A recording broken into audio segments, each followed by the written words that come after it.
은서야, 상훈이 이제 부장이야. 언제까지 그렇게 아줌마처럼 입고 다녀서 남편 망신을 시킬 거니? 시어머니의 잔소리가 채 가시기도 전 남편이 여직원과 나눈 메시지가 은서의 눈을 찔렀습니다. 그 여잔 그냥 가사 도우미일 뿐이야. 조만간 정리해야지.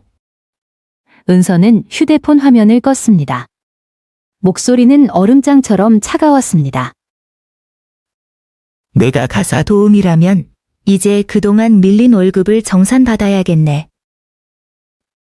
은서는 한때 죽도록 사랑했던 남편의 얼굴을 빤히 바라보았습니다. 그녀의 청춘 8년과 친정에서 보태준 4억 원을 쏟아부어 성공시킨 남자. 이제 그는 은서와 눈을 맞추는 것조차 귀찮아합니다. 은서는 손가락 끝에 힘을 주어 두툼한 은행 거래 내역서를 가방 속에 밀어 넣었습니다. 서울의 초겨울 바람은 매서웠지만 그녀의 마음은 이미 뜨겁게 타오르고 있었습니다. 본격적인 이야기를 시작하기 전 구독과 좋아요 부탁드립니다. 여러분은 지금 어디에서 이 이야기를 듣고 계신가요? 댓글로 들려주세요. 그럼 이제 편안한 마음으로 이야기 속으로 들어와 보시기 바랍니다. 새벽 6시 30분. 압력밥솥에 배기밸브가 치익 소리를 내며 하얀 김을 뿜어냈습니다. 하은서는 알람을 껐습니다. 그 날카로운 진동이 남편 변상훈의 귀에 닿기 전 재빨리 휴대폰을 베개 밑으로 밀어 넣었습니다. 옆자리의 남자는 기분 나쁜 신음 섞인 소리를 내더니 값비싼 구스 이불을 머리끝까지 뒤집어 쓰고 몸을 돌려 누웠습니다. 은서는 조심스럽게 침대에서 일어나 차가운 원목 마룻바닥을 맨발로 딛고 섰습니다. 주방 조리대 위에는 4개의 반찬통이 나란히 놓여 있었습니다. 그녀는 갓 지은 밥을 익숙한 솜씨로 담아 꾹꾹 눌렀고 냉장고에서 밤새 준비한 밑반찬들을 꺼냈습니다. 시어머니 변복자 여사가 꼭 집어 주문한 반찬들이었습니다. 마트에서 파는 건 조미료 맛이 너무 강해서 은서가 직접 한 것만 입에 맞는다는 이유였습니다. 은서는 반찬을 담으며 싱크대 위에 붙여둔 메모지를 살폈습니다. 수요일 일정. 수원 어머님께 생활비 송금하기. 오후 2시에는 어머님 모시고 정형외과 가기. 가는 길에 세탁세제 2통이랑 화장지 사가기. 은서는 뱅킹 앱을 열고 익숙하게 비밀번호를 눌렀습니다. 계좌주 이름은 변상훈. 그 뒤로 찍힌 숫자들은 그녀를 안심시키기도 했고 동시에 지치게도 만들었습니다. 그녀는 그 계좌에서 150만 원을 빼내 시어머니의 계좌로 보냈습니다. 곧이어 줄줄이 자동이체 문자가 날아왔습니다. 아파트 담보대출 이자, 아이 학원비, 보험료, 주차 관리비까지. 그들이 가족 공용 계좌라고 부르는 이곳은 마치 결코 채워지지 않는 블랙홀 같았습니다. 은서는 잠시 화면을 멍하니 바라보았습니다. 6년 전 변상훈이 첫 번째 사업에 실패했을 때가 떠올랐습니다. 집에 분유 살 돈조차 없던 시절이었습니다. 그때 변상훈은 거실 바닥에 무릎을 꿇고 은서의 무릎에 머리를 박은 채 넋 나간 아이처럼 울었습니다. 은서야, 미안해. 내가 정말 죽일 놈이다. 그때 은서는 처음으로 자신의 결혼 전 비상금을 꺼냈습니다. 보험사 보상심사역으로 5년 동안 일하며 모은 적금에 친정 부모님이 비상금으로 챙겨주신 돈까지 전부 그 계좌에 털어 넣었습니다. 괜찮아, 상훈 오빠. 돈은 다시 벌면 돼. 오빠는 능력 있는 사람이니까 잠시 운이 안 좋았던 것뿐이야. 심지어 그녀는 고소득이었던 직장까지 그만두었습니다.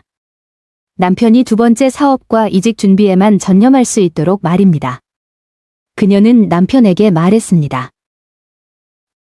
집안일은 내가 다 책임질 테니까 오빠는 앞만 보고 달려. 그리고 지금 그는 정말 멀리까지 달려갔습니다. 야, 물 아직 안 끓었어? 안방 문 쪽에서 변상훈의 짜증 섞인 목소리가 들려왔습니다. 구김 하나 없이 다려진 화이트 셔츠를 입고 넥타이를 매던 그는 미간을 찌푸린 채 주방을 노려보았습니다. 금방 돼. 1분만 기다려줘요. 은서는 서둘러 휴대폰을 내려놓고 주전자 쪽으로 몸을 돌렸습니다. 변상훈은 식탁 의자에 털썩 앉았습니다. 정성껏 차린 반찬에는 눈길조차 주지 않은 채 자신의 휴대폰만 들여다보았습니다. 오늘 저녁은 나 기다리지 마. 부서 회식 있어. 또 회식이에요? 이번 주만 벌써 3번째인데. 은서가 따뜻한 물 한 잔을 내밀며 조심스럽게 말했습니다.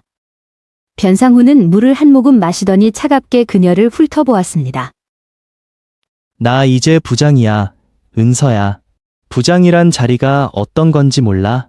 예전처럼 시키는 일이나 하는 펴김 사원이 아니라고. 인맥 관리도 다 일이야. 매일 집에만 있으니까 이런 압박감을 이해 못하겠지. 알아요. 다만 지후가 요즘 아빠랑 언제 공원 가냐고 자꾸 물어보니까. 주말에나 생각해보자고. 변상훈은 자리에서 일어나 겉옷을 챙겨 들었습니다. 참, 오늘 수원 가면 어머니 약 떨어졌는지 확인해봐. 허리 아프다고 하시면 병원 모시고 가서 엑스레이라도 찍어드리고. 돈은 계좌에서 긁어. 네, 알았어요. 회사 가서 먹을 과일 좀 챙겨줄까요? 아침에 깎아놨는데. 쾅 하는 문 닫히는 소리가 그녀의 말을 잘라버렸습니다. 은서는 현관 앞에 서서 토끼 모양으로 깎은 사과가 담긴 반찬통을 든 채 멈춰 섰습니다. 텅 빈 거실에는 로봇 청소기가 가동하며 내는 웅웅 소리만 가득했습니다. 그녀는 식탁으로 돌아와 남편이 남기고 간 반찬들을 바라보았습니다. 사실 변상훈은 모릅니다. 이른바 그 가족 계좌의 밑바탕은 전부 은서의 치열한 절약과 희생으로 만들어졌다는 것을요. 남편의 사업 초기 빚을 갚아준 것도 그녀였고 집안의 첫 차를 살 때 보태준 친정의 지원금도 그녀의 몫이었습니다. 하지만 변상훈의 기억 속에서 그 어두웠던 시절은 부장 승진과 함께 깨끗이 지워진 듯했습니다. 그는 이제 계좌에 찍히는 모든 돈이 오로지 이 집안의 기둥인 자신이 벌어온 것이라고만 믿고 있었습니다. 은서는 기계적으로 입안에 사과 한 조각을 밀어 넣었습니다. 그때 휴대폰이 울렸습니다. 시어머니 변복자 여사였습니다. 네, 어머님. 은서는 본능적으로 공손하게 전화를 받았습니다. 은서야, 생활비 들어왔더라. 근데 왜 아직도 이 금액이니? 요즘 물가가 얼마나 올랐는데. 상훈이 이제 부장이라며. 앞집 박씨네 아들은 이번에 차장 달았다고 매달 200만 원씩 보낸다더라. 수화기 넘어 시어머니의 목소리는 너무나 당연한 권리인 듯 당당했습니다. 어머님, 상훈 오빠 승진하고 나서 품위 유지비나 경조사비 나갈 일이 많아졌어요. 게다가 지후 학원비도 올라서요. 에구, 요즘 젊은 애들은 핑계도 좋아. 상훈이는 밖에서 뼈 빠지게 고생하는데 집에서 살림하는 내가 돈 관리를 어떻게 하길래 노인네를 굶기니? 됐다. 됐어. 오후에 일찍 와서 나 좀 데려가라. 허리가 끊어질 것 같으니까. 전화는 일방적으로 끊겼습니다. 은서는 어두워진 화면을 바라보며 손바닥에 밴 땀을 닦았습니다. 화장실 거실 거울 앞에 선 은서는 자신의 얼굴을 살폈습니다. 36살. 눈가에는 벌써 잔주름이 자리를 잡았습니다. 돈을 아끼려고 미용실에 안 간 지도 한참이라 머리는 대충 뒤로 묶여 있었습니다. 몸에 걸친 건 3년 전에 산 저렴한 니트였고 목둘레는 이미 늘어날 대로 늘어나 있었습니다. 반면 변상훈의 슈트는 전부 맞춤 제작이었고 구두는 늘 광이 났습니다. 은서는 수도꼭지를 틀어 찬물로 세수를 했습니다. 괜찮다고, 이게 3이라고 스스로를 다독였습니다. 남편이 밖에서 성공하고 여자가 뒤에서 가정을 지키는 것, 그게 그들이 약속했던 모습이니까요. 지후가 건강하게 자라고 이 가정이 겉보기에 온전하고 번듯하다면 그걸로 충분하다고 믿었습니다. 하지만 그녀는 몰랐습니다. 필사적으로 유지해온 이 번듯함이 마치 뜨거운 볕 아래 놓인 얼음처럼 안에서부터 빠르게 녹아내리고 있다는 사실을요. 오후 1시, 수원의 낡은 아파트 앞. 은서는 무거운 생필품 봉투 2개와 밑반찬들을 들고 낑낑대며 4층까지 계단을 올랐습니다. 어머님, 저 왔어요. 비밀번호를 누르고 문을 열었습니다. 집안에는 오래된 파스 냄새와 텔레비전 소리가 뒤섞여 있었습니다. 시어머니 변복자 여사는 소파에 누워 드라마를 보며 견과류를 까먹고 있었고 바닥에는 껍질이 지저분하게 널려 있었습니다. 왜 이제 와? 허리 아프 죽는 줄 알았네. 거기 두고 냉장고 정리부터 좀 해라. 지난번에 가져온 생선은 비린내가 나길래 내가 다 내다 버렸다. 그거 엊그제 산 건데. 은서가 작게 대꾸했지만 이내 잠자코 주방으로 향했습니다. 그녀는 바닥에 주저앉아 가져온 물건들을 하나하나 정리했습니다. 세탁세제, 두루마리 휴지, 위생팩, 신선한 채소와 고기들. 이런 것들을 변 여사는 단 한 번도 직접 산 적이 없습니다. 심지어 전기료나 수도요금 고지서 처리까지 전부 은서가 인터넷으로 대신해 왔습니다. 변 여사에게 은서는 그저 쓰기 편한 가사 도우미일 뿐이었습니다. 은서야, 거실에서 시어머니의 목소리가 들려왔습니다. 상훈이 요즘도 늦게 들어오니 네, 회사 일이 워낙 많아서요. 그럼 남자가 대장이 됐는데 마누라 치마폭에만 있을 수 있나? 내가 이해해야지. 사소한 집안일로 남편 귀찮게 하지 말고 상훈이가 이제 만나는 사람 급이 달라졌으니 너도 외모 신경 좀 써라. 맨날 그렇게 아줌마같이 입고 다녀서 남편 망신시키지 말고. 냉장고를 정리하던 은서의 손이 잠시 멈췄습니다. 네, 명심할게요, 어머님. 그녀는 시어머니를 모시고 병원으로 향했습니다. 접수하고 대기하고 약을 타고 노인네를 부축해 물리치료를 받게 했습니다. 꼬박 3시간 동안 그녀는 팽이처럼 쉴 새 없이 움직였습니다.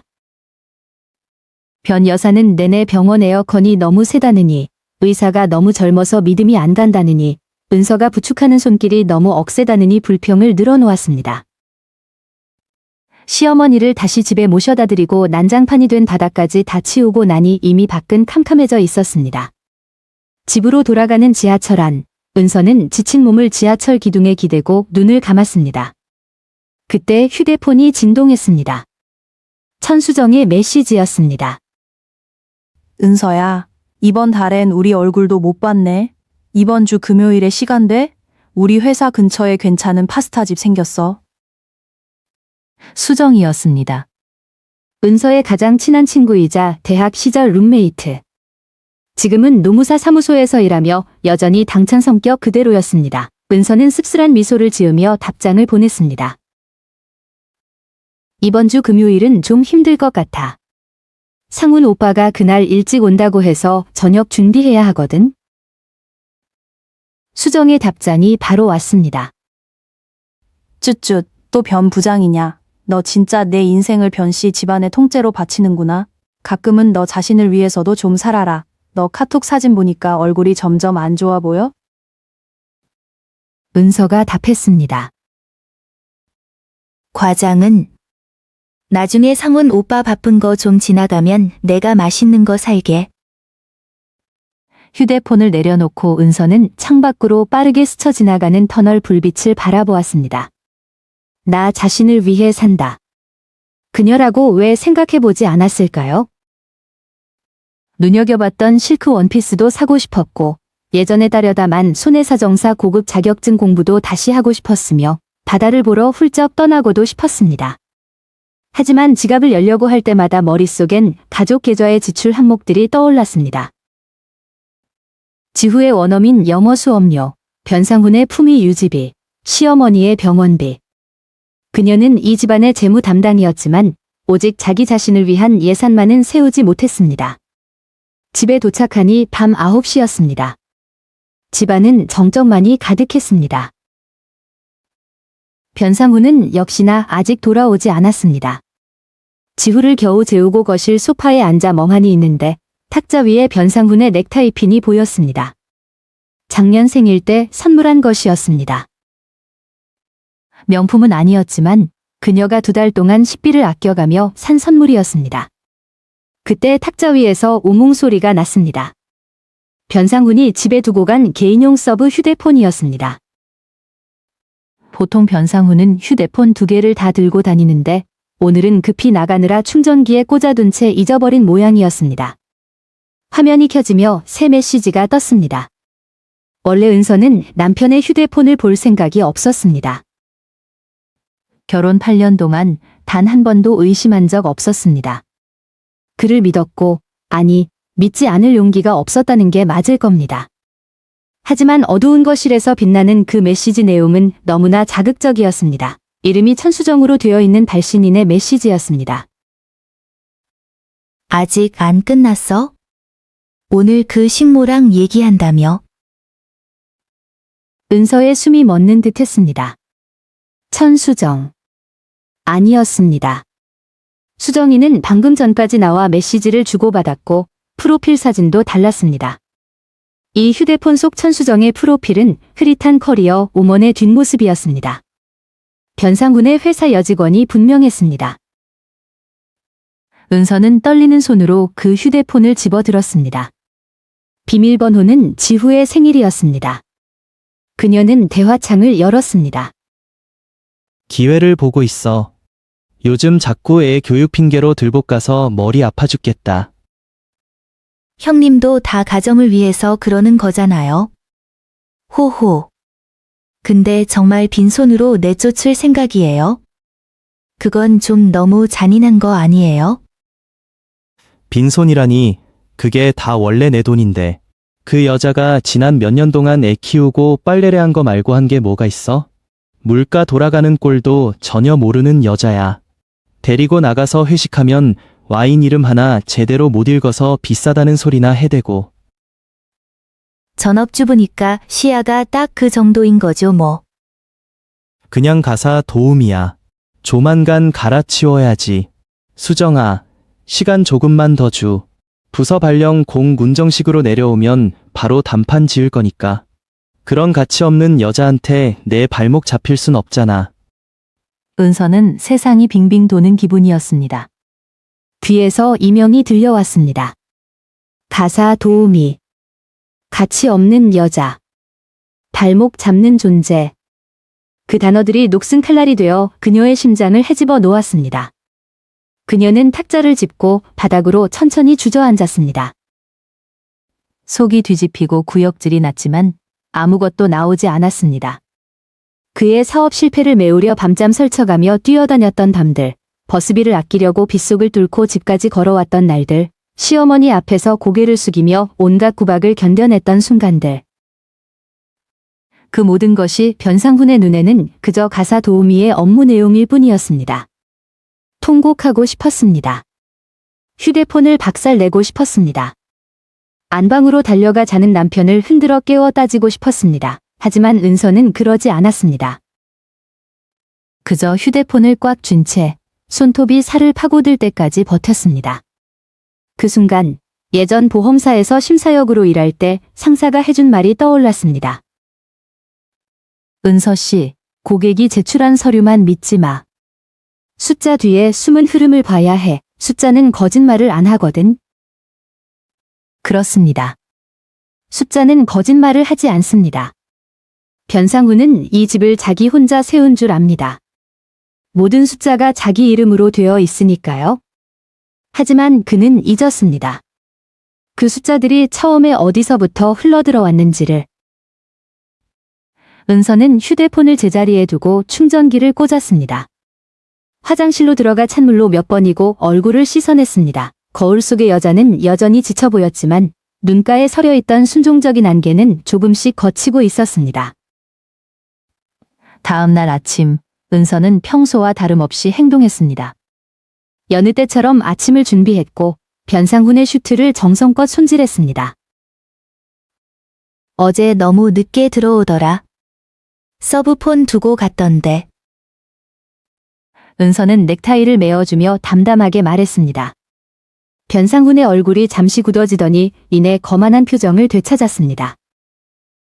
아, 어쩐지 안 보이더라니. 안에 메시지 본 건 아니지?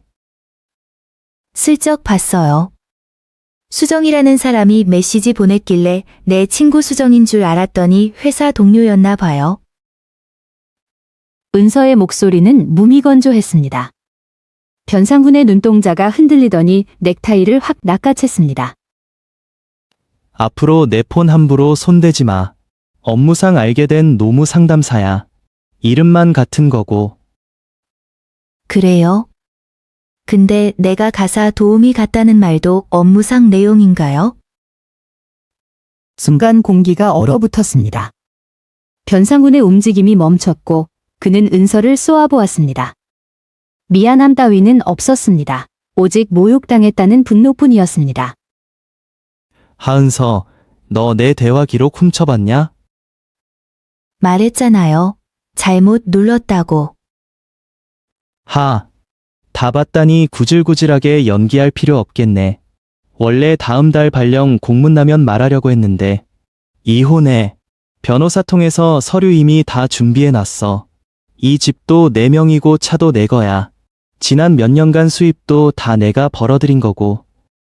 지우 생각해서 이사 비용 정도는 챙겨줄게.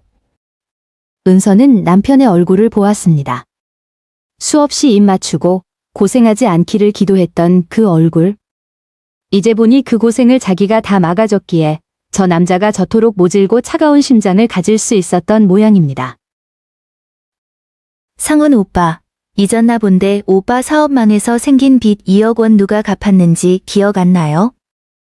이 집 전세금, 내 결혼 전 자금이었던 거 잊었냐고요? 변상훈은 마치 코미디를 본 것처럼 비웃음을 터뜨렸습니다. 증거 있어?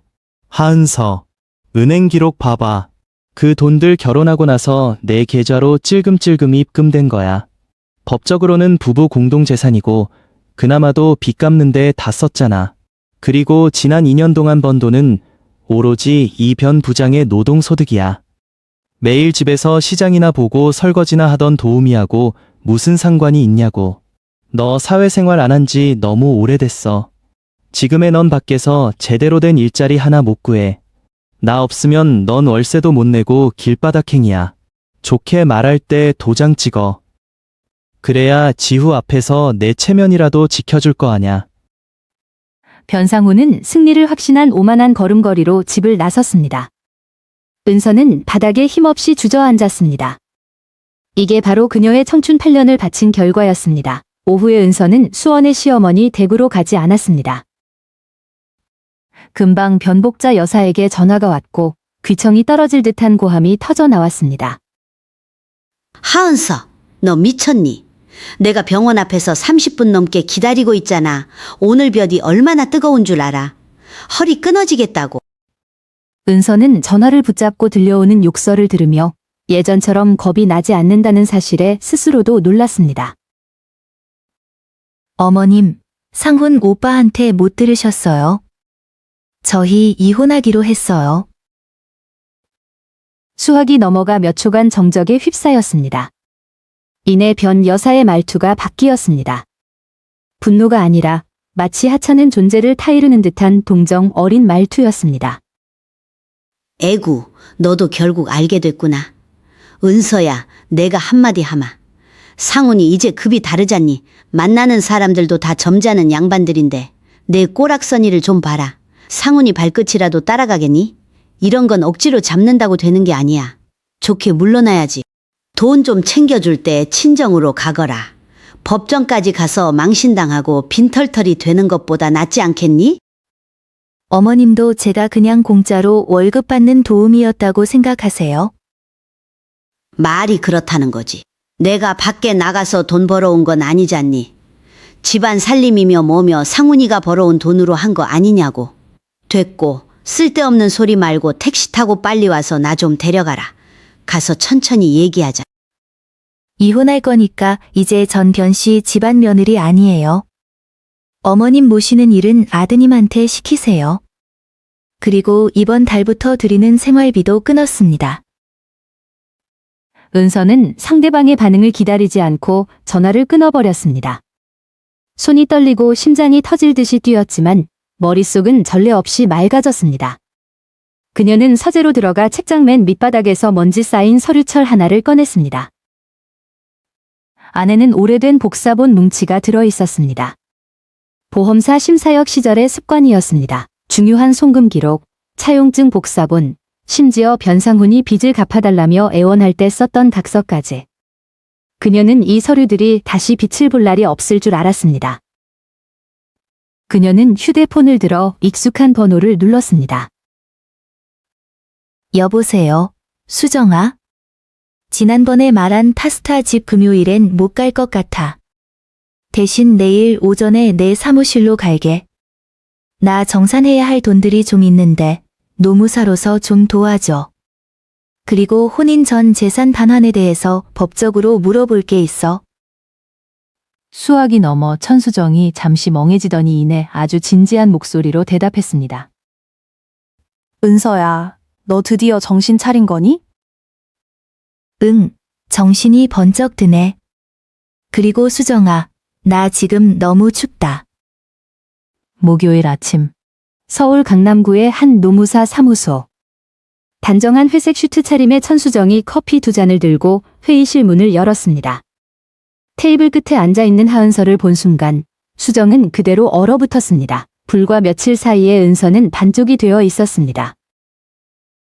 하지만 늘순하고 자신감 없던 그 눈동자에는 지금껏 본 적 없는 서늘한 기운이 서려 있었습니다. 이게 전부야? 수정이 커피를 건네며 테이블 위에 서류 더미를 가리켰습니다. 은서는 고개를 끄덕였습니다. 그녀 앞에는 10개가 넘는 통장과 형광펜으로 빽빽하게 체크된 은행 거래 내역서가 놓여 있었습니다. 수정아, 이것 좀 봐줘. 이 중에서 내가 결혼 전에 모았던 확실한 재산이 얼만지. 그리고 상훈 오빠 사업 빚 갚을 때 내가 보증 섰던 거랑 그 2억 원의 출처도 다 표시해놨어. 수정은 자리에 앉아 서류를 빠르게 훑어내려갔습니다. 전문 노무사인 만큼 숫자 계산에는 타의 추종을 불허하는 그녀였습니다. 서류를 넘길수록 수정의 미간은 좁아졌고 결국 참지 못하고 책상을 쾅 쳤습니다. 이 변상훈 개자식이 진짜. 은서야, 너 내가 무슨 짓을 했는지 알아? 지난 8년 동안 이 계좌에 내가 쏟아부은 돈만 거의 4억 원이야.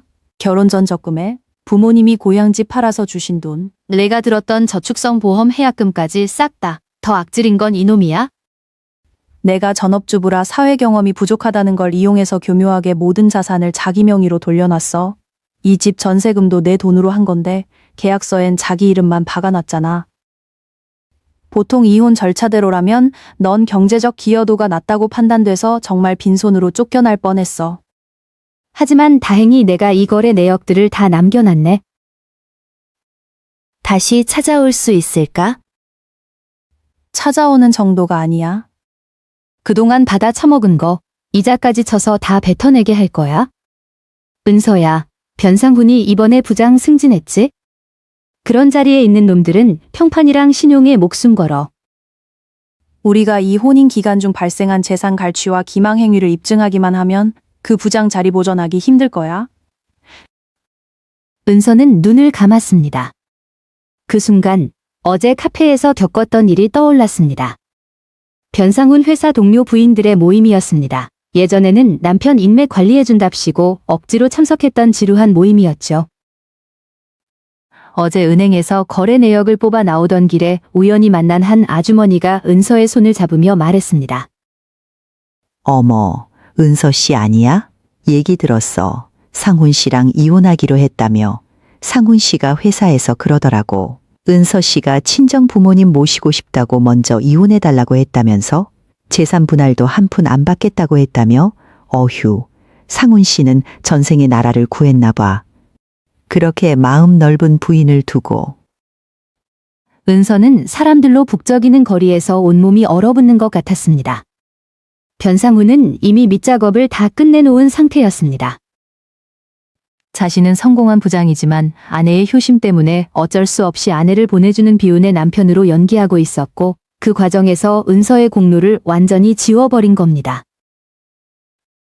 수정아, 그냥 이혼 소송만 하지 마. 재산 범죄 전문 변호사도 알아봐줘. 그리고 가압류 신청해서 그 가족 계좌부터 동결시킬 거야. 동결? 하지만 그 안의 돈은 내 돈이야. 본인이 나더러 가사 도움이라며. 그럼 이제 도우미가 밀린 월급 좀 받아내겠다는데 뭐가 문제야? 아, 그리고 변상훈 명의로 된 수입차 있지? 매달 보험료랑 유지비 나가는 계좌가 어디인지 좀 알아봐줘. 그놈 서브 계좌네? 왜? 그거 다 자동이체잖아. 오늘부로 그 보험료 이체 다 취소할 거야. 시어머니 실비보험이랑 상해보험도 전부 다. 사무실을 나오자 햇살이 은서의 눈을 찔러왔습니다. 그녀는 집으로 가는 대신 평소에는 문턱도 넘지 못했던 백화점 명품관으로 향했습니다. 그녀는 쇼윈도에 걸린 검은색 캐시미어 코트를 가리켰습니다. 이거 한번 입어볼 수 있을까요? 판매원은 은서의 초라한 옷차림을 훑어보더니 건조하게 대답했습니다. 이 제품은 가격대가 좀 있는데 정말 입어보시겠어요? 은서는 가방에서 검은색 신용카드를 꺼냈습니다. 한도는 높지 않지만 하은서라는 이름으로 살아있음을 증명하는 마지막 보루였습니다. 네, 입어볼게요. 그리고 이 코트에 어울리는 제일 편하고 높은 하이힐도 같이 보여주세요. 세련된 코트를 걸치고 10cm 높이의 하이힐 위에 올라선 은서가 거울 앞에 섰습니다. 거울 속의 여자는 낯설 만큼 달라져 있었습니다. 얼굴은 창백했지만 등은 칼날처럼 꼿꼿했습니다. 마치 차가운 바람 속에서 발사되기를 기다리는 화살처럼 말입니다. 집에 도착하니 이미 지후가 유치원에서 돌아올 시간이 다 되어 있었습니다. 현관문 앞에는 변상훈의 구두가 아무렇게나 벗겨져 널브러져 있었습니다. 평소보다 훨씬 일찍 퇴근한 모양이었습니다.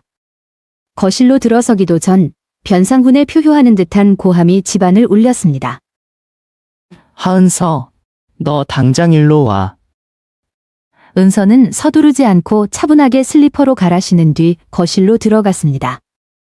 변상훈은 소파 옆에 서서 얼굴이 험악하게 일그러진 채 휴대폰을 움켜쥐고 있었습니다. 너 지금 무슨 짓을 한 거야? 방금 결제하려고 카드를 긁었는데 잔액 부족도 아니고 계좌가 동결됐다고 나오잖아. 그리고 우리 엄마는 왜 또 난리야? 의료보험료가 미납돼서 병원에서 독촉 연락이 왔다는데 너 정말 미친 거 아냐? 은서는 가방을 1인용 소파 위에 우아하게 내려놓고 자리에 앉았습니다. 뭐가 그리 급해? 이건 시작일 뿐인데. 변상훈은 그 자리에 얼어붙었습니다. 평소 큰소리 한 번 못 내던 여자가 지금 자신을 마치 처음 보는 사람 대하듯, 아니 약간의 조롱까지 섞인 시선으로 바라보고 있었기 때문입니다. 너 지금 입고 있는 거 뭐야? 그 돈은 다 어디서 났어? 변상훈은 은서를 처음 본 사람처럼 머리끝부터 발끝까지 훑어내렸습니다. 내 돈으로 샀어. 계좌 동결 말인데 그건 내가 오늘 법원에 재산보전 신청을 했기 때문이야. 상훈 오빠, 나 보험사 보상심사역 출신인 거 잊었어? 자금 흐름 추적해서 권리 관계 따지는 건 내가 세상에서 제일 잘하는 일이야. 내가 감히. 변상훈이 윽박지르며 은서의 어깨를 잡으려 달려들었습니다. 손 치워. 은서가 벌떡 일어섰습니다. 목소리가 크지는 않았지만 거부할 수 없는 위압감이 서려 있었습니다.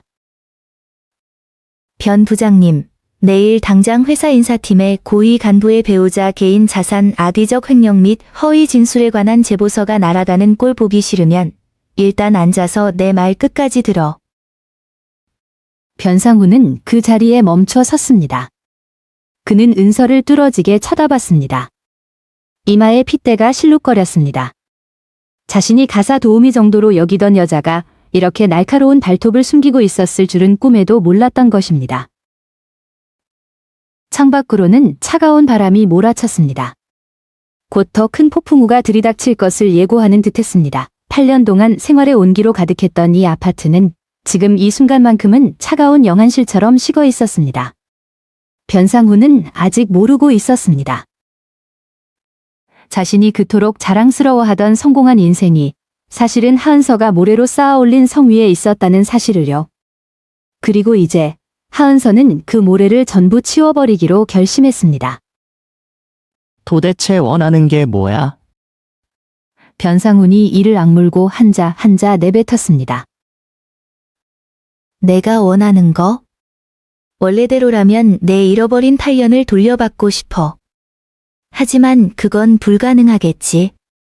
그러니까 원래 내 것이었던 돈 전부랑 오빠의 그 잘난 체면을 가져가야겠어. 그녀는 고개를 돌려 변상훈을 향해 찬란하지만 처연한 미소를 지어 보였습니다. 상훈 오빠, 이혼할 거면 확실하게 하자. 내일 변호사가 오빠 회사로 찾아갈 거야. 그때도 어제처럼 당당하게 사람들에게 말해봐. 내가 가치 없는 가사 도우미라고 말이야. 변상훈은 그녀를 바라보며 태어나서 처음으로 공포를 느꼈습니다. 통제권을 잃었다는 그 막연한 두려움이 발끝에서부터 온몸으로 번져나갔습니다. 변상훈이 한 걸음 다가왔습니다. 구두 굽이 마룻바닥에 부딪히며 둔탁한 소리를 냈습니다. 그는 손을 뻗어 은서의 어깨를 낚아채려 했습니다. 하지만 은서는 물러서지 않았습니다. 허공에 멈춘 그 손을 싸늘하게 응시할 뿐 속눈썹 하나 떨리지 않았습니다. 일을 회사까지 끌고 가겠다고? 감히 내가, 은서야, 잊지 마. 지우한테는 체면면 치레라도 하는 아빠가 필요해. 나 지금 승진 심사 기간이야. 나 잘리면 이 집구석 다 망하는 건데 그게 너한테 무슨 이득이 되냐고. 체면. 오빠의 그 잘난 체면, 내 돈으로 산 거야? 오빠가 입는 맞춤 양복, 오빠가 타는 수입차, 심지어 지금 나를 협박하는 그 근거 없는 자신감까지 전부 그 가족 계좌에서 뽑아낸 내 피 같은 돈이라고. 이제 더 이상 구독료 낼 생각 없으니까 그렇게 알아? 그건 부부 공동 재산이야. 너 법도 몰라. 그래서 법원에 보전 신청을 한 거야? 상훈 오빠, 내일 회사 갈 때 되도록이면 제일 멀쩡한 옷으로 입고 가. 그녀는 더 이상 대꾸하지 않고 지후의 방으로 향했습니다. 문이 닫히고 잠금 장치가 철컥 돌아가는 소리가 적막한 거실에 날카롭게 박혔습니다. 변상훈은 멍하니 거실에 남겨졌습니다. 가슴이 격렬하게 요동쳤습니다. 그는 화를 참지 못하고 거실 탁자를 발로 걷어찼습니다. 유리 상판이 위태롭게 흔들렸습니다. 변호사에게 전화를 걸려 했지만 손가락이 멋대로 떨려 번호가 눌리지 않았습니다. 그때 휴대폰 화면에 알림이 떴습니다. 인사팀에서 보낸 전체 메일이었습니다. 내일 오전까지 최종 배경 심사 보충 자료를 제출하라는 내용이었습니다. 그 글자들이 지금은 마치 저승사자의 명부처럼 보였습니다. 다음 날 오전 10시 서울 강남의 통유리로 된 IT 기업 본사 건물. 변상훈은 블라인드가 반쯤 내려진 자신의 개인 사무실에 앉아 있었습니다. 넥타이가 목을 조여오는 것 같아 숨이 가빴습니다. 벌써 블랙커피를 3잔째 마셨지만 손바닥에 식은 땀은 멈추지 않았습니다. 어젯밤 거실 소파에서 뜬 눈으로 밤을 지새우며 은서의 말을 수백 번 되새겼습니다. 그저 허풍일 거라 생각했습니다. 사회생활을 8년이나 쉰 전업주부가 어떻게 그 복잡한 재산보전 절차를 알겠느냐고 스스로를 다독였습니다. 똑똑. 사무실 유리문이 울렸습니다. 메시지 대화창에서 천수정이라고 저장되어 있던 여직원이 서류철을 들고 고개를 내밀었습니다. 평소보다 화장에 공을 들인 그녀의 눈빛에는 묘한 애교가 섞여 있었습니다. 부장님, 인사팀 최 상무님이 잠시 오시라는데요. 승진 심사 마지막 확인 절차인가 봐요. 미리 축하드려요. 변사무는 팽팽하게 당겨졌던 신경이 그제야 조금 느슨해지는 것을 느꼈습니다. 그는 길게 한숨을 내쉬며 여직원에게 자신만만한 미소를 지어 보였습니다. 알았어요. 금방 가죠. 오늘 저녁 부서 회식 장소는 수정 씨가 정해요.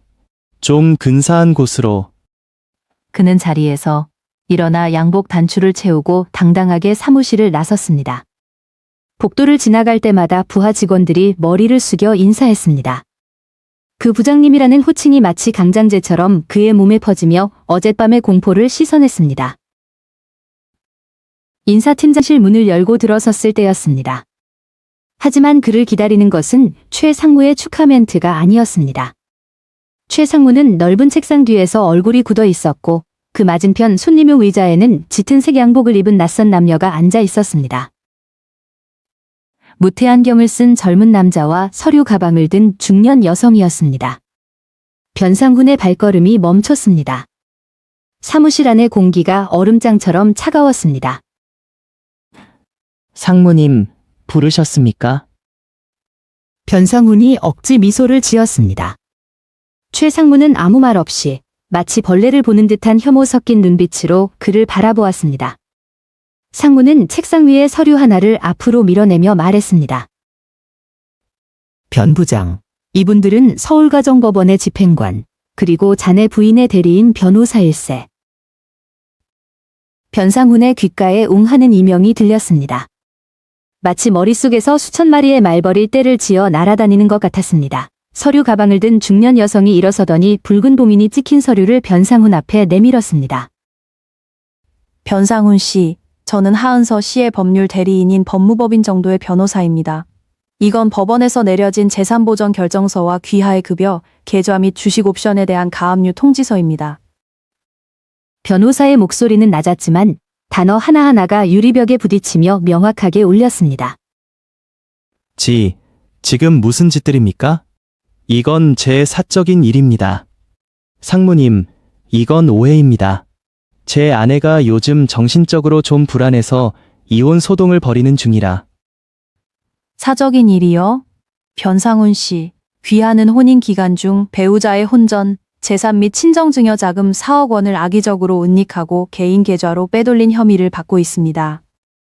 뿐만 아니라 2년 전 회사에 무이자 주택 자금 대출을 신청할 때 제출한 배우자 소득 증빙 서류 역시 허위로 작성된 것이 확인되었습니다.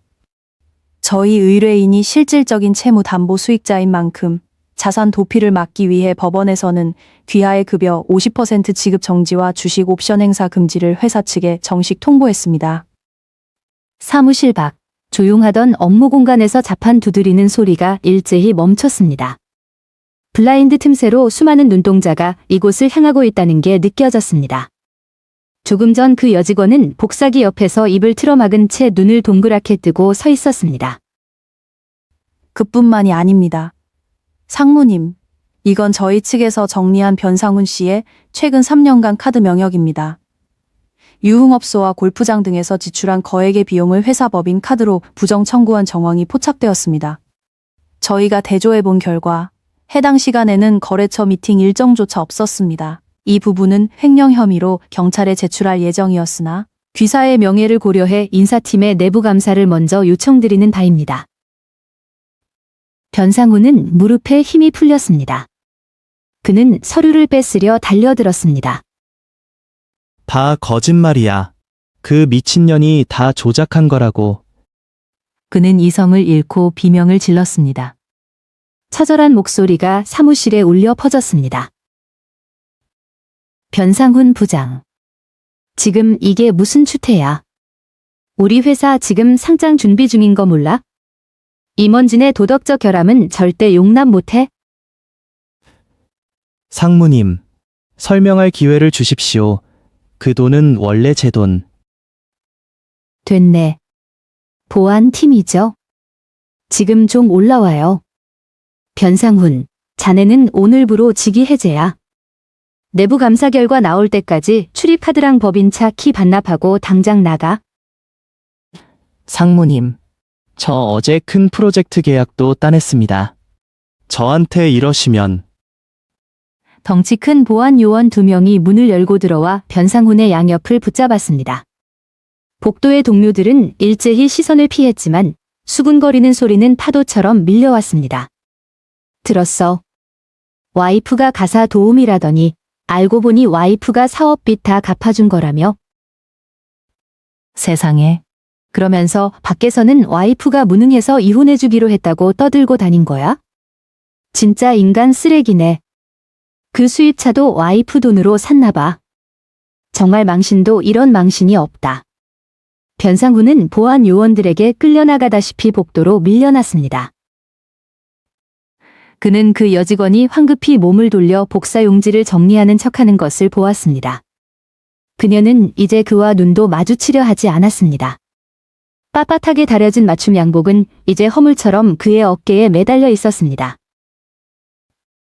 그가 그토록 자랑스러워하던 부장이라는 직함도, 성공한 남자의 아우라도, 하은서가 준비한 거래 내역서 뭉치 앞에서는 종이장보다 가벼웠습니다. 같은 날 오후, 수원. 변복자 여사는 낡은 가죽 소파에 누워 텔레비전에서 나오는 아침 드라마를 보며 연신 투덜거렸습니다. 어제 오후 병원 앞에서 30분 넘게 뙤약볕을 쬐인 탓인지 허리가 끊어질 듯 아파서 뒤척이는 것조차 힘들었습니다. 이 고약한 것, 감히 내 생활비를 끊어. 변 여사는 허리를 문지르며 벽시계를 보았습니다. 이미 오후 2시였습니다. 평소 같으면 하은서가 정성껏 고아온 사골 국물을 들고 문 앞에 서 있어야 할 시간입니다. 그때 휴대폰이 울렸습니다. 문자 메시지 한 통이 도착했습니다. 수원 제1정형외과입니다. 존경하는 변복자님, 귀하의 의료보험 계좌에서 자동이체 승인이 거절되어 금주 금요일로 예약된 물리치료 일정이 자동 취소되었습니다. 문의 사항은 납부자에게 확인 바랍니다. 변 여사는 벌떡 일어났습니다. 허리 신경이 눌리며 비명이 터져 나왔습니다. 이게 정말 미쳤나. 변 여사는 휴대폰을 집어들고 하은서에게 전화를 걸었습니다. 죄송합니다. 지금 거신 번호는 연결이 되지 않아 수신 거부였습니다. 변 여사는 몸을 부르르 떨었습니다. 아들의 번호를 누르자 한참 뒤에야 낮은 목소리가 들렸습니다. 상훈아, 너 그 미친 마누라 좀 잡아라. 내 생활비는 물론이고 의료보험료까지 끊어버렸어. 병원에서 치료 취소됐다고 연락 왔단 말이다. 이게 지금 시어머니한테 할 짓이니? 변 여사가 전화를 대고 고래고래 소리를 질렀습니다. 하지만 돌아오는 건 거친 숨소리뿐이었습니다. 상훈아, 듣고 있어? 엄마 전화하지 마. 전화하지 말라니? 너 지금 당장 그년한테 전화해서 나 병원 데려가라고 해. 그리고 이번 달 생활비 200만 원 당장 입금하라고 하고. 참나, 너 이제 부장인데 어쩜 그렇게 여자 하나를 못 이겼어? 나 직위 해제당했어. 변 여사의 고함이 뚝 끊겼습니다. 그녀는 멍하니 있다가 되물었습니다. 뭐라고? 회사에서 잘렸다고. 계좌도 다 묶이고 차도 뺏겼어. 나 이제 돈 한 푼도 없어. 알아들어. 그러니까 이제 나한테 돈 달라고 하지 마. 나 죽을 지경이니까. 전화는 뚝 끊겼고 차가운 신호음만 들려왔습니다. 변 여사는 멍하니 소파에 앉아 있었습니다. 휴대폰이 바닥에 툭 떨어졌습니다. 잘려? 돈이 없어? 그녀가 중얼거렸습니다. 아니, 그럴 리가 없습니다. 내 아들은 서울대 나온 수재고 잘 나가는 IT 회사 부장입니다. 연봉이 수천만 원인데 돈이 없다니. 분명 하은서 그 계집애가 중간에서 농간을 부린 게 분명했습니다. 변 여사는 허리 통증도 잊은 채 겉옷을 챙겨 입고 지갑을 낚아채 문을 나섰습니다. 서울로 가야 했습니다. 반포의 그 비싼 아파트로 가서 아들의 돈을 찾아와야만 했습니다. 1시간 반 뒤, 변 여사는 숨을 헐떡이며 반포의 아파트 현관문 앞에 섰습니다. 그녀는 익숙하게 손가락을 뻗어 지후의 생일을 눌렀습니다. 띠띠띠. 비밀번호가 틀렸습니다. 변 여사는 미간을 찌푸리며 다시 눌렀습니다. 띠띠띠. 비밀번호가 틀렸습니다. 다시 입력해 주세요. 이 발칙한 년이. 하은서, 너 당장 나와. 비밀번호 바꾼다고 우리 상훈이 집이 내 집 될 것 같아. 당장 문 열어. 복도에 쿵쿵거리는 소음이 울려 퍼졌습니다. 앞집 아주머니가 문을 살짝 열고 고개를 내밀었습니다. 뭘 봐. 나 며느리 보러 왔어. 하은서, 너 안 나오면 당장 경찰 부를 거야. 철컥. 문잠금 장치가 풀렸습니다. 문이 반쯤 열리고 하은서가 나타났습니다. 편안한 베이지색 홈웨어를 입고 손에는 따뜻한 차 한 잔을 들고 있었습니다. 그녀의 얼굴은 평온했고 밖에서 악을 쓰는 변 여사와는 완전히 딴판이었습니다. 어머님, 웬일이세요? 허리 아프시다면서요? 은서가 담담하게 물었습니다. 이 못 배워 먹은 것, 너 상훈이한테 무슨 짓을 한 거야? 내가 뭔데 내 보험을 끊고 비밀번호를 바꿔. 여긴 내 아들 집이야. 은서는 몸을 살짝 비틀어 그 손길을 가볍게 피했습니다. 화를 내는 대신 깊은 한숨을 내쉬었습니다. 어머님, 저에 대해 착각이 심하시네요. 이 집 전세금 15억 원, 전부 제가 결혼 전 자금이랑 친정 지원 받아낸 거예요. 상훈 오빠는 가서 이름만 적었을 뿐이고요. 지금 법원에서 이 집 재산 보전 처분 내렸어요. 이혼 판결 전까지 여기 제 개인 주거지니까 계속 소란 피우시면 경비 부를게요. 말도 안 돼. 상훈이가 매달 그렇게 벌어오는데 어떻게 그게 내 돈이야? 은서는 현관 선반에서 복사지 한 장을 집어 변 여사 앞에 내밀었습니다. 그것은 변상훈의 예전 차용증과 지난 몇 년간 가족 계좌의 거래 내역서였습니다. 어머님, 어머님이 매달 받으신 생활비, 병원의 그 비싼 물리치료비, 심지어 어머님 환갑 때 상훈 오빠가 해드린 그 금팔찌까지 전부 제 명의의 계좌에서 나간 거예요. 상훈 오빠 월급은 예전 사업 빚 이자 갚기도 벅찼어요. 오빠는 제 돈으로 어머님 앞에서 성공한 아들 코스프레를 해온 거라고요. 못 믿겠으면 지금 전화해서 물어보세요. 다음 달 생활비 줄 수 있는지 말이에요. 아, 참.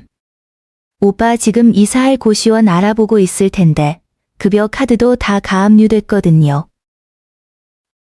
이제 더 이상 저 찾지 마세요. 변씨 집안 며느리 이제 안 합니다. 문이 천천히 닫혔고 철컥 소리와 함께 전자 잠금 장치가 내려앉았습니다. 변 여사는 텅 빈 복도에 주저앉았습니다. 서류 뭉치들이 바닥에 흩어졌습니다. 그녀는 비로소 깨달았습니다. 자신이 그토록 공짜 머슴처럼 부려먹던 며느리가 사실은 지난 8년 동안 이 집안을 지탱해온 유일한 기둥이었다는 사실을요. 그리고 이제 그 기둥이 사라졌습니다. 한 달 뒤 서울가정법원 조정실. 공간에는 특유의 소독약 냄새와 긴장감이 감돌았습니다. 긴 테이블 끝에 하은서와 변상훈이 앉았습니다. 직접 보지 않았다면 저 남자가 그 의기양양하던 변상훈이라고 믿기 힘들었을 것입니다. 목깃이 누렇게 변한 낡은 셔츠에 거칠게 자란 수염, 충혈된 눈. 한 달간의 직위 해제와 자산 동결, 그리고 빚 독촉 전화에 시달린 끝에 그는 성공한 남자의 껍데기를 완전히 벗어버린 상태였습니다. 재산 분할 부분에 대해 말씀드리겠습니다. 여성 측에서 제출한 증거가 매우 확실합니다. 변상훈 씨, 귀하는 혼인 중 배우자의 특유 재산을 개인 채무 변제에 사용하고 공동 출자한 주택을 단독 명의로 등록한 사실이 확인되었습니다. 현재 자금 흐름상 여성 측이 주장하는 4억 2천만 원의 원금 반환과 반포 아파트의 실제 거주권 및 남은 전세금 청구는 법적으로 매우 타당합니다. 판사님, 이건 불공평합니다. 지난 3년 동안 집안의 유일한 경제원은 저였습니다. 저는 IT 회사 부장이었다고요. 이 사람은 그냥 집에서 애나 보던 전업주부인데 어떻게 이렇게 많이 가져갑니까? 변상훈 씨, 제가 상기시켜 드릴까요? 귀하의 3년치 월급은 귀하의 개인 수입차 할부금과 골프 클럽 회비, 그리고 어머니께 드린 사적 송금을 빼고 나면 가계 기여도가 마이너스입니다. 심지어 지후에 학원비조차 연체될 때마다 배우자의 보험 해약금으로 메꿔오지 않았습니까? 변상훈은 목이 막힌 듯 아무 말도 못했습니다. 그는 고개를 돌려 애원하는 눈빛으로 은서를 쳐다봤습니다. 은서야, 너 정말 이렇게 모질게 굴 거야. 내가 잠시 미쳤던 거야. 우리 지우 생각해서라도 한 번만 봐줘. 지우가 깨진 집안에서 자라는 거 원치 않잖아. 은서는 가만히 앉아 있었습니다. 그녀는 눈물 흘리는 남편을 보며 그날 밤 어두운 거실에서 봤던 그 메시지를 떠올렸습니다. 걔는 그냥 가사 도우미야. 조만간 갈아치워야지. 각성은 한 번 일어나면 다시는 돌아갈 수 없는 법입니다. 상훈 오빠, 나 빈손으로 내쫓으려 했을 때 지후 생각했어? 그 가사 도우미 갈아치우겠다고 했을 때 지후 생각은 조금이라도 했냐고. 변상훈의 입술이 파르르 떨렸습니다. 서명해. 양육권 포기하고 재산 분할안 받아들여. 안 그러면 조정 끝내고 정식 재판으로 갈 거야. 그때는 오빠 회사에서 벌어진 횡령 사건에 대해서도 내가 침묵하지 않을 거니까. 은서의 눈은 맑고도 단호했습니다. 변상훈은 고개를 숙이고 얼굴을 감싸 쥐었습니다. 억눌린 흐느낌 속에서 그는 결국 서류에 서명했습니다. 그 순간 은서는 8년 동안 가슴을 짓누르던 거대한 바위가 마침내 가루가 되어 사라지는 것을 느꼈습니다. 다시 2달이 지났습니다. 초겨울의 매서운 바람이 서울 거리를 훑고 지나갔습니다. 변상훈은 고작 5평 남짓한 고시원 방에 앉아 책상 위에 쌓인 고지서들을 멍하니 보고 있었습니다. 그는 결국 회사에서 권고사직을 당했고 지금은 소규모 외주 업체에서 하급 프로그래머로 일하며 예전 월급의 3분의 1도 안 되는 돈을 받고 있었습니다. 휴대폰이 책상 위에서 진동했습니다. 화면에는 어머니라는 글자가 떴습니다. 그는 받지 않았습니다. 벨소리는 끈질기게 울리다 끊어졌습니다. 곧 문자가 도착했습니다. 상훈아, 이번 달 가스비 왜 아직 안 냈니? 수원집이 너무 추워서 보일러가 안 돌아가. 허리가 아파서 잠을 못 자겠구나. 우선 5만 원만 좀 보내줄 수 없니? 변상훈은 그 문자를 보고 갑자기 미친 듯이 웃기 시작했습니다. 눈물이 나올 정도로 웃었습니다. 5만 원. 명색이 서울대 나온 엘리트였던 그가 이제는 단돈 5만 원도 마음대로 못 보내는 처지가 된 것입니다. 월급날만 되면 법원에서 양육비와 판결금을 강제 집행해가고 남은 돈은 신용카드 빚을 갚는데 다 들어갔습니다. 그는 이제 매일 편의점 삼각김밥으로 끼니를 때우고 있었습니다. 그는 비로소 깨달았습니다. 자신이 누렸던 그 높고 화려한 삶은 사실 하은서가 밑바닥에서 온몸으로 받쳐주고 있었기에 가능했다는 것을요. 이제 받침대가 사라지자 그는 딱딱한 시멘트 바닥으로 곤두박질 쳤습니다. 형체도 없이 부서져 버린 것입니다. 같은 시각, 반포의 아파트. 햇살이 통창을 통해 들어와 깨끗한 원목 바닥을 비췄습니다. 집안에는 더 이상 시끄러운 축구 중계 소리도 늦은 귀가와 함께 풍기던 역한 담배 냄새도 없었습니다. 은서는 세련된 남색 정장 차림으로 현관에서 구두를 신고 있었습니다. 그녀의 보험 심사역 자격증은 이미 다시 활성화되었고 오늘은 수석 보상 심사역으로 복직하는 첫날이었습니다. 엄마, 도시락 챙겼어요? 지후가 작은 가방을 메고 주방에서 달려 나왔습니다.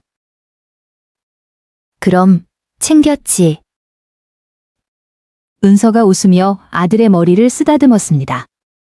그녀는 고개를 돌려 주방 조리대를 보았습니다. 그곳에는 한때 어머니 약 사기, 상훈이 셔츠 세탁, 수원 송금 같은 자잘한 메모들이 빼곡했습니다.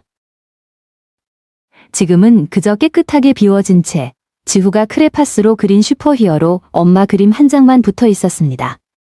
선반 위에는 익숙한 플라스틱 반찬통 4개가 놓여 있었습니다. 예전에 이 4개의 통은 마치 피를 빨아먹는 그릇 같았습니다. 매일 새벽 6시 반이면 졸린 눈을 비벼가며 정성껏 반찬을 담고 비싼 갈비를 찌고 게살을 발라냈습니다. 그리고 마치 곡물을 바치듯 수원의 시댁으로 실어날라 까다로운 불평을 견뎌야 했습니다. 그 통에 담긴 것은 음식이 아니라 그녀의 비굴하게 깎여나간 자존감이었습니다. 은서는 조리대로 걸어가 반찬통 하나를 집어 들었습니다. 플라스틱 뚜껑의 매끄러운 감촉을 손끝으로 느꼈습니다. 그녀는 그것들을 쓰레기통에 버리지 않았습니다. 이제는 물건을 버림으로써 자신의 결심을 증명할 필요가 없어졌기 때문입니다. 그녀는 뚜껑을 열고 아침에 갓 만든 김밥 몇 알과 토끼 모양으로 깎은 사과를 담았습니다. 철컥 뚜껑을 닫고 그것을 자신의 서류 가방에 쏙 집어넣었습니다. 오늘 점심, 사무실에서 먹을 그녀만의 도시락이었습니다. 수발을 들어야 할 어른도 고압적인 남편도 없는 식사. 이 노동은 이제 온전히 그녀 자신만을 위한 것이 되었습니다. 현관의 전자 도어록을 누르고 문을 열었습니다. 문 밖의 겨울 햇살은 차갑지만 눈부셨습니다. 은서는 바깥 공기를 깊게 들이마시고는 가벼운 발걸음으로 자신만의 아침을 향해 걸어 나갔습니다. 결혼 생활 중 일어나는 가장 은밀한 착취는 대개 내가 너 먹여 살린다는 화려한 거칠애를 두르고 나타납니다. 가해자는 아내의 헌신을 자신의 날개라 착각하고 부부의 공동 재산을 슬그머니 개인의 전리품으로 세탁하곤 하죠. 은서가 되찾은 것은 단순한 재산이 아니라 자기 인생에 대한 주도권이었습니다. 가장 무서운 복수는 악을 쓰며 싸우는 것이 아니라 계산기를 들고 차분하게 장부를 맞추는 일인지도 모릅니다. 만약 여러분이라면 어느 시점에서 이 손해보는 관계를 끝내기로 결심하셨을까요?